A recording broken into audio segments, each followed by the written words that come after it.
આજે એસપી કચેરી ખાતે લોન મેળાનું આયોજન થયું હતું. કેટલા લાભાર્થીઓ લાભ લીધો, કેટલી બેંકો? આજે બોટાદ જિલ્લામાં આપણે પોલીસ દ્વારા બેંક લોન મેળાનું આયોજન કરવામાં આવેલ, જેમાં લગભગ 200 માણસો આજુબાજુના વિસ્તારથી હાજર રહેલ અને લગભગ 11 જેટલી બેંક અને એમના અધિકારીઓ પણ હાજર રહેલ, જે લોકોએ સ્ટોલ લગાવીને અને લોકોને જે બેંકમાંથી કઈ રીતે લોન લેવાય અને કઈ રીતે બીજી જે સ્કીમોનો લાભ લઈ શકાય એની પણ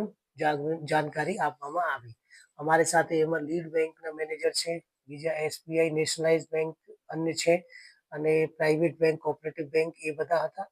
અને એમાં સૌથી મહત્વની વાત જે લોકોને બતાવવામાં આવી એ એવું હતી કે જે ઊંચા વ્યાજે અને ગેરકાયદેસર નાના ધીરનાર પાસેથી જે લોકો વ્યાજથી પૈસા લેતા હોય તો એનાથી કઈ રીતે બચી શકાય અને એના પાસેથી પૈસા લેવાની જરૂરિયાત નથી, કેમ કે સરકારે બેંકોને એટલી બધી સૂચના આપેલી છે કે જેથી કોઈ પણ માણસ અને કોઈ પણ પરિસ્થિતિમાં પોતાનો કોઈ ઉપક્રમ શરૂ કરવાનો હોય કે પછી પોતાની કોઈ વાહન લેવાનો હોય કે પોતાનો કોઈ બિઝનેસ શરૂ કરવાનો હોય એના માટે ખૂબ સસ્તા દરે અને ખૂબ સરળતાથી એ બેંક પાસેથી પૈસા લોન મેળવી શકે છે. અને બીજા પણ જે લોનના અભિગમો છે